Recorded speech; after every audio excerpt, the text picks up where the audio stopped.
Assalamualaikum warahmatullahi wabarakatuh. Alhamdulillah. Selamat malam para sedulur-sedulur yang saya cintai dan semoga dicintai oleh Allah SWT. Para sedulur, jadi kalau kita melihat dan mendengarkan pemberitaan di berbagai platform media sosial dan juga media mainstream seperti stasiun televisi, pemberitaan 2-3 bulan belakangan ini banyak kemudian kejadian-kejadian yang betul-betul mengagetkan kita ya teman-teman. Pertama, ketika ada beberapa staf daripada Kemenkom Digi yang ternyata terlibat dalam judul yang menjadi backing judul satu. Kemudian menyusul ada dugaan kasus korupsi dalam pengadaan laptop di Kementerian Pendidikan.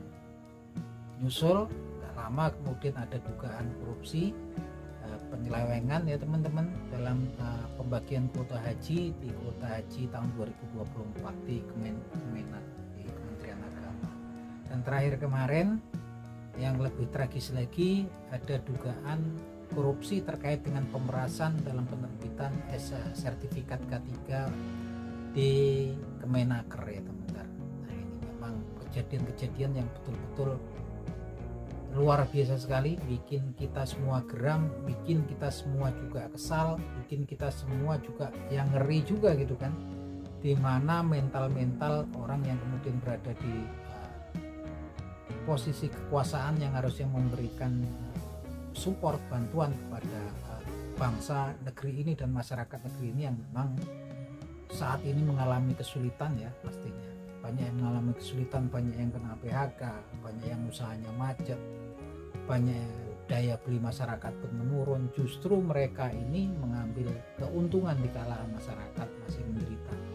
Mereka menempati posisi-posisi di sisi pemerintahan, tapi mereka menggunakannya untuk memeras masyarakat. Bayangkan kemarin kalau kemudian kasus yang di Kemenaker ini kan memang diketahui oleh wamen ya teman-teman, wamen dari Kemenaker, yang jelas kasusnya adalah kemudian ketika perusahaan ataupun individu hendak menerbitkan sertifikat kesehatan dan keselamatan kerja yang merupakan prasyarat ya ketika sebuah perusahaan ingin menjalani proyek-proyek tertentu, dan juga buat orang-orang yang kemudian ingin melamar di perusahaan-perusahaan tertentu itu jadi syarat vital ya, sertifikat keselamatan kesehatan kerja K3. Nah ini teman-teman, ternyata yang penerbitan sertifikat K3 ini yang biasanya tarifnya cuma 275.000 digelembungkan ya, di markup jadi 6 juta oleh oknum-oknum tadi yang ada di Kemenaker. Yang jelas sampai kemudian kalau nggak mau memberikan fee tersebut ternyata memang dipersulit, diperlambat, dipersulit, bahkan sampai pada titik kemudian tidak diproses ya penerbitan sertifikat K3 ini. Luar biasa, zolim sekali ini, memang ini udah nekat sekali kalau kita lihat, sampai kemudian terkumpul sampai 67 miliar ya, dan ini diketahui ya. Nah makanya dia masuknya kemarin bukan suap tapi pasal pemerasan. Nah yang seperti ini memang betul-betul udah nggak bisa ngomong lagi kita ya, justru dilakukan oleh aparat yang ada di institusi pemerintahan. Dan memang ini betul-betul melawan sepertinya gitu kan, nggak nganggep komitmen dari presiden kita Pak Prabowo Subianto yang dari awal menyanangkan untuk memberantas korupsi sampai ke akar-akarnya. Bahkan kemarin ketika sudah masuk jadi tersangka masih sempat-sempatnya kemudian mengacungkan, mengepalkan lengan, mengganggu, dan dia berharap minta amnesti dari Pak Prabowo Subianto. Tapi memang responnya Pak Prabowo sepertinya juga nggak akan memberikan ruang, nggak akan memberikan panggung buat oknum-oknum seperti itu yang akan menurunkan kredibilitas pemerintahannya Pak Prabowo Subianto. Dan memang itu dibuktikan, Pak Prabowo langsung kemudian melalui Mensesnek langsung memecat ya wamen tersebut, langsung memberhentikan wamen tersebut. Dan memang kita berharap agar diberikan hukuman yang berat seberat-beratnya, karena ini kan aparat pemerintah yang memang sudah digaji, mendapatkan tunjangan, mendapatkan jabatan, dudukan, tapi karena keserakahan ya nggak ada kemudian kenyangnya gitu kan. Artinya memang kemudian penghasilan yang banyak pun ya nggak ada korelasinya ya ketika itu kemudian individu-individu oknum-oknum yang ganas seperti itu. Nah memang kesininya ini PR Pak Prabowo ya, karena notabene ini kan memang orang-orang yang tersangkut ini kan memang orang-orang lama ya, memang dari orang-orang lama yang ada memang dari masa pemerintahan sebelum masanya Pak Prabowo Subianto. Dan memang ini yang jadi kritikan kan, memang kemudian ketika kemudian rekrutmennya di orang-orang sekitarnya Pak Prabowo sepertinya juga enggak ya, karena memang akomodatif gitu kan, karena memang dulu juga banyak yang memang sudah mengeluhkan gitu kan, banyaknya orang-orang yang dalam tanda kutip katanya juga orang-orang dari masa pemerintahan sebelumnya yang dititipkan ke pemerintahnya Pak Prabowo. Ini sekarang terbuka semua ini semua kan. Bahkan sepertinya partai yang memang dinaungi oleh Pak Prabowo Subianto, Partai Gerindra, kader-kader itu juga udah gerah dengan perilaku oknum-oknum tersebut yang secara nggak langsung selain mengganggu kredibilitasnya pemerintahnya Pak Prabowo, terkait langsung juga dengan partai yang dipimpin Pak Prabowo Subianto gitu kan. Ini mendompleng dan seperti titik nilai merusak susu sebelanga. Memang saatnya saya pikir memang kedepannya ketika ini semua udah mulai ketara ya, oknum seperti ini, sepertinya harapan kita sih kemudian Pak Prabowo nanti ketika melakukan reshuffle kabinet, membersihkanlah kabinetnya beliau dari orang-orang yang dalam tanda kutip tadi lah jadi rahasia publik sudah kan gitu kan. Karena ini memang kalau kemudian dibiarkan di sekelilingnya juga pastinya akan memperburuk daripada penilaian masyarakat terhadap kabinetnya Pak Prabowo Subianto.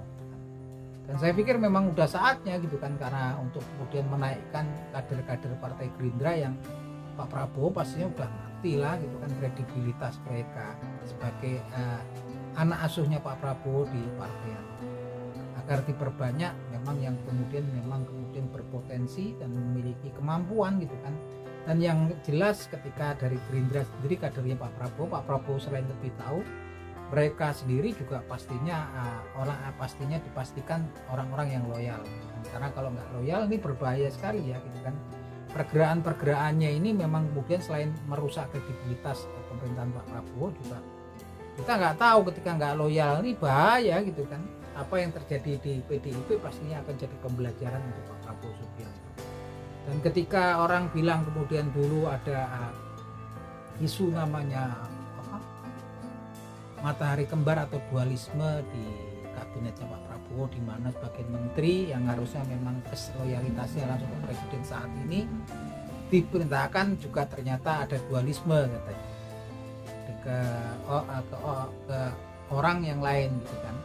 Yang jelas memang kemudian ini semua dibantah sudah. Sangat naif kalau ada orang-orang yang mengira bahwasanya mereka bisa kemudian mengintervensi bahkan menguasai gerak Pak Prabowo Subianto gitu kan. Bisa kemudian siapa mereka gitu kan. Pak Prabowo ini bukan orang sembarangan, beliau merupakan putranya Profesor Sumitro Joyo Hadikusumo. Dia juga lulusan Akmil. Pak Prabowo pernah seorang jenderal, pernah jadi komandan Danjen Kopassus, pernah kemudian jadi Pangkostrat gitu kan. Siapa orang yang kemudian berpikir bisa kemudian menguasai dan mengendalikan Pak Prabowo untuk kepentingan mereka? Mereka terlalu bodoh kemudian kalau kita berpikir seperti itu. Pak Prabowo tetap Pak Prabowo, dia pasti punya integritas, dia independen, nggak bisa dipengaruhi, dan ini tampak ya. Apalagi kalau nanti kemudian kasus di Kemendikbud dan di Kemenak ini kemudian bisa dibongkar ya teman-teman, ini kita tambah yakin gitu kan. Karena kedepannya memang kalau nggak dibersihkan memang ini berbahaya sekali ya, merusak ekonomi negara, iya merusak juga kepercayaan masyarakat terhadap pemerintah gitu kan. Dan ini memang warisan-warisan yang memang ada dari dulu ya. Memang warisannya kan berat ya, Pak Prabowo ini warisannya warisan hutang gitu kan, yang membumbung tinggi, yang memang akan jatuh tempo pembayaran bunganya di masa pemerintahnya Pak Prabowo. Defisit anggaran gitu kan, belum lagi yang memang selalu bikin keruh ya gitu kan, perpolitikan ini keruh. Memang saatnya sekarang memang mulai ditindak yang memang betul-betul nakal, kayak yang kemarin kasus di Kemenaker ini ya sudah di-cut. Memang kalau bisa nanti juga pastinya sebagai percontohan ataupun efek jerah mendapatkan hukuman seberat-beratnya, karena mereka ini sebetulnya aparat yang harusnya memberikan support bantuan kepada masyarakat ternyata justru memanfaatkan jabatan mereka untuk kepentingan pribadi. Ini sangat naif sekali. Tapi saya yakin kedepannya Pak Prabowo pasti bisa menyelesaikan ini semua ya, akan pastinya diberangus semua gitu kan. Dan barometernya adalah kemudian nanti di Kemendikbud dan kasus yang ada di Kemendikbud dan di Kemenak, yang sampai dengan saat ini kita juga belum tahu siapa-siapa saja tersangkanya gitu kan. Tapi pasti berjalan dengan waktu ini akan muncul pasti tersangka utamanya, aktor-aktor utamanya.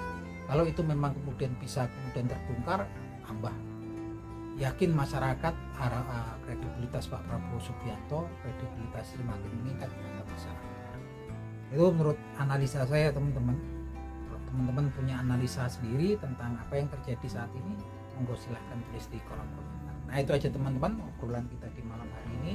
Semoga kedepannya kita bisa berharap bahwasanya progres positif akan terjadi di negeri kita ini di bawah kepemimpinannya Pak Prabowo Subianto. Oke, kata wabillahi taufiq wal hidayah. Wassalamualaikum warahmatullahi wabarakatuh.